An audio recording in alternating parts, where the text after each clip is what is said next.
in the 1840s, there was a scientific magazine called The Geologist, and it reported that in Macoupin County, Illinois, which is right here in North America, in the United States, a human skeleton, just like ours, had been uncovered in a coal mine, in solid coal, 90 feet deep underneath the ground.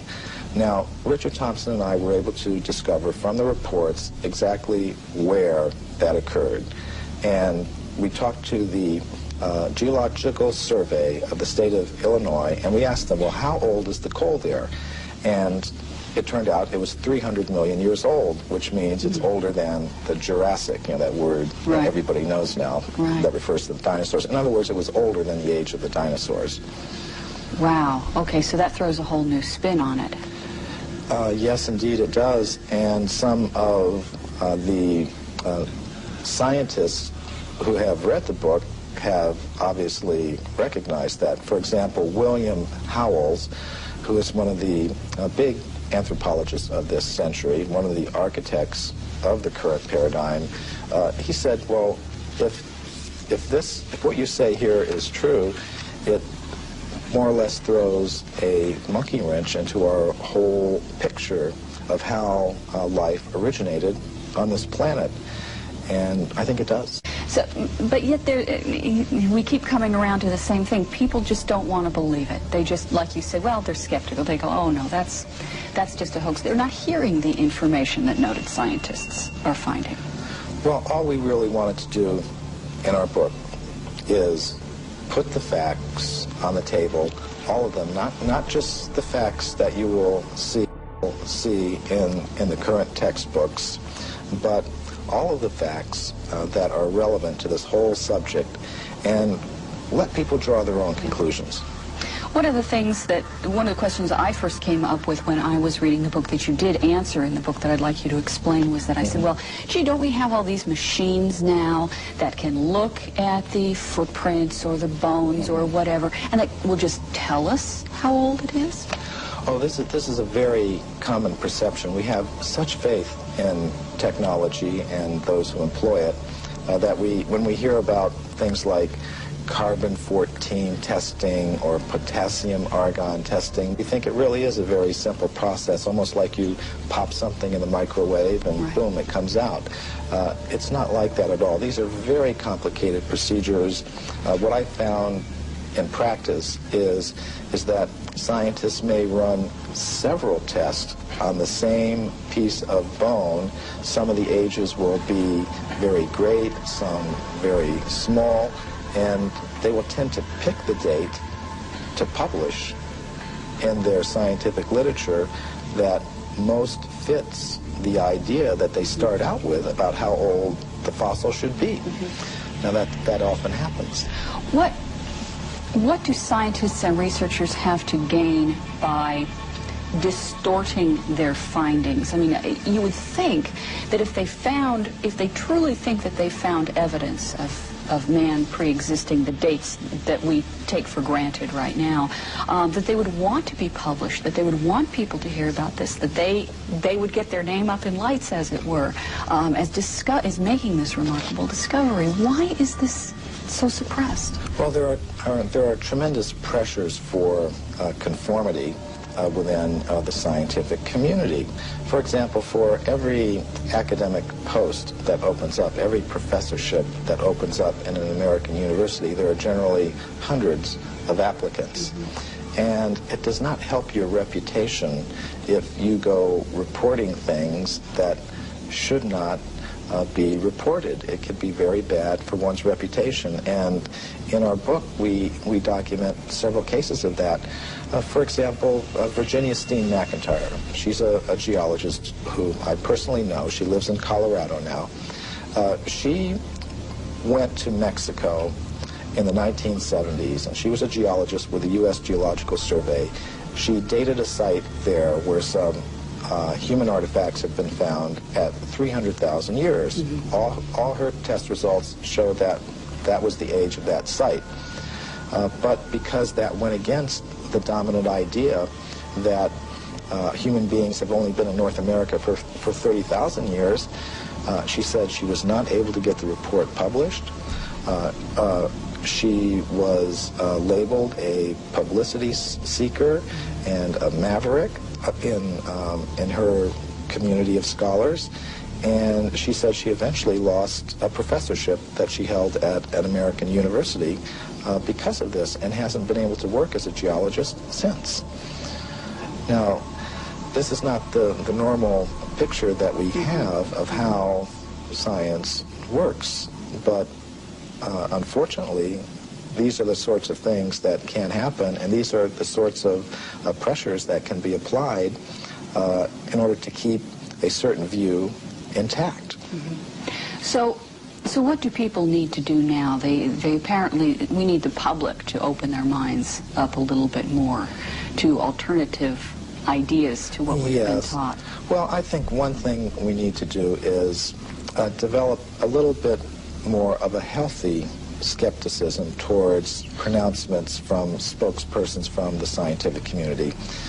Just as we've learned not to accept without question every pronouncement that may come from the press secretary of a politician or the public relations office of a corporation. We may want to dig a little further, keep an open mind, have some healthy skepticism, and I think perhaps we've placed spokespersons from the scientific community on a little bit of a pedestal, and we may need to give them the same sort of treatment that we would give to spokespersons from other groups in society.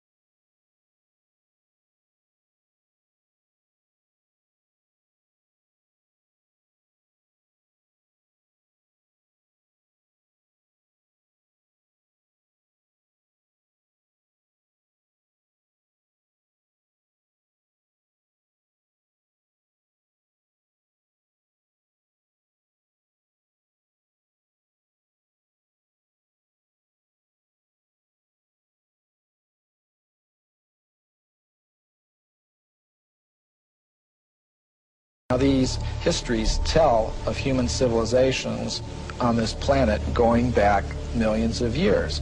How do we know those are accurate? Well, that was our question too. Richard Thompson and I, we thought, well, if there's any accuracy to those statements, there must be some factual evidence to back them up. Now, when we looked in the current textbooks, of course, we didn't find any such evidence, but we thought, well, let's look a little bit further. And as I said, that led to an 8-year research program where we investigated every archaeological discovery ever made. And what we found is that, practically speaking, archaeologists and anthropologists have buried almost as much evidence as they've dug up. In other words, or perhaps overlooked, cast aside. Well, yes, cast aside, and there have been some outright cases of suppression where people who have reported such things have had their careers ruined. We should never, I don't think, be afraid to investigate opposing points of view. This human person who looked like us, existed millions of years ago, did not evolve from an ape, as we are led to believe in the Darwin theory. Why has this evidence been suppressed, and what kind of evidence have you found to support this? Well, I'll give you a very good example. Now, one example from historical times is during the California gold rush days, miners were digging tunnels thousands of feet into the sides of mountains. Now, the rock in these mountains is over 10 million years old. So when they were digging these tunnels, they were finding human skeletons, they were finding stone spear points, they were finding mortars and pestles, hundreds of them at dozens of locations. Now, all these were gathered together, reported to the scientific world by J.D. Whitney, who was the state geologist of California. And he published a massive book about them by Harvard University. Harvard University was the publisher. Now, what happened to these artifacts? Why aren't they on display in museums? Why aren't our children taught about them in schools? There was a very powerful anthropologist at the Smithsonian Institution named William H. Holmes, and he said to Whitney, "You, Dr. Whitney, if you had understood the theory of human evolution as we understand it today, you would have hesitated to announce your conclusion, namely that human beings existed millions of years ago, despite the imposing array of facts with which you were confronted." In other words, simply because the facts didn't fit the theory, the facts had to go, and so did Professor Whitney. And a vast amount of evidence showing that human beings like ourselves have been around for millions of years has been systematically suppressed. And I can give you some examples. For example, in 1979, Mary Leakey, who's one of the most famous archaeologists of this century, discovered in Africa completely modern human footprints, no different from the footprints that you or I would make on a beach today. Now, the thing about these footprints is they were found in rock that was dated 3.6 million years old. And that throws out completely any idea of human origins that's current today. Why would anyone want information like that suppressed? What possible advantage would there be in that? Well, power, prestige, money, there's a lot riding on it. If even one of the hundreds of cases that we document were found to be true, accepted, that would mean that everything we've been told about human origins and antiquity for the past 150 years is simply not true. And I don't think that the current establishment is ready to admit that. Let's just put the facts on the table and look at them and see how they've been dealt with. It shouldn't matter, what your motive is. It's like bowling. If you bowl a strike, who cares if you're doing it for this reason or another? I mean, facts are facts. Now, the facts that we've uncovered... we know statistics can be distorted for whichever way someone wants them to be distorted. We know that. Right. You and I could take the same statistic and change it around and make it look different. So let's look at them. You have talked in terms of the fact that scientists don't cheat. That's a myth. You say there's actual cheating going on. Oh, that's very well documented. For example, the Piltdown case is a very famous case that documents that. Now, what that has to do with is early in this century, there was a purported discovery of an ape man in England based on a skull and a jawbone. And this Piltdown ape man, was in the science textbooks for about 40 years. And then suddenly it was revealed that the British Museum had tested these fossils and determined that it was a very elaborate hoax. And many people have speculated about the identity of the person who was the hoaxer, and practically all of them center on different scientists in England, such as Sir Grafton Elliott Smith or Sir Arthur Smith Woodward, all very well-established scientists in England, because only somebody who knew the scientific method very well could have prepared these fossils in such a way that they would have fooled the scientific community all around the world for 40 or 50 years. So some scientist who wanted to perhaps give some evidence in favor of evolution, because there's not very much of it, invented this ape man, and in a very sophisticated way cheated, literally. And this is admitted by the scientists themselves. And there are more examples I could give. Evidence that goes against human evolution is reported only by crackpots. Now this is one of the standard techniques that the scientific community tries to use against anybody that reports something that goes against their ideas. They try to label them in a derogatory way without actually discussing the facts. And I think we've all had experience of that. But the real facts is that actual scientists have, over the past 150 years, reported many astounding facts that go against the theory of evolution. And the present scientific community doesn't want people to know that. They want to promote the idea that anybody that's against evolution is somehow or other a religious fanatic, a crackpot, but it's simply not true. And I've personally met scientists who have discovered some of these things, and what happens to them is it's very unfair, the treatment to which they are subjected. I'm going to go to Anton in Brookfield, Wisconsin. Anton, how are you?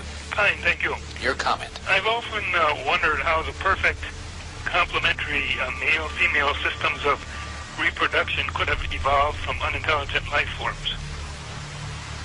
You know, Anton, not only is that a good question, but also the point is if evolution occurred, it'd have to be simultaneous evolution of both species at the same time. Because if it took 1 million years for the female to evolve, it would have kind of messed up the whole procreation thing, wouldn't it? Right. That's my question. A good question. Stay right there. Michael Cremo, your response. Well, I would like to put together a book called Darwin's Fairy Tales. And I think that would be one of them. You can just look at so many examples of complex structures and behaviors in different creatures, whether it's how the spider learned to spin its web, or how our human reproduction system came about, or any of these things.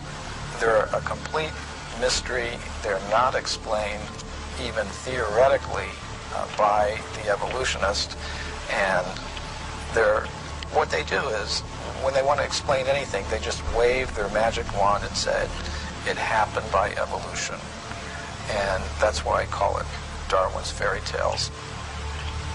If you were to predict what archaeologists might find, you would say, well, they would tend to find a very bewildering mixture of anatomically modern human fossils, ape-man-like fossils, crude stone tools, articles indicative of a higher level of culture, all sort of mixed up and going back, hundreds of millions of years. Mm-hmm. I think you might also predict that given the biases of investigators towards a linear progressive idea of time, with things beginning in a very simple state and progressing in a linear fashion to a more advanced state, that they might edit that record to conform to their linear progressive biases. And indeed, both predictions we found in our investigations do come true. You actually do have that very bewildering, mixture of advanced artifacts and bones mixed up with more primitive ones, going back hundreds of millions of years. And you also do find a very systematic editing of this record to conform to a linear, progressive, you might call it evolutionary view of things, which is quite amazing. Of course, if we have this sort of cyclical picture, circular picture of things, much of conventional science will need to be readjusted.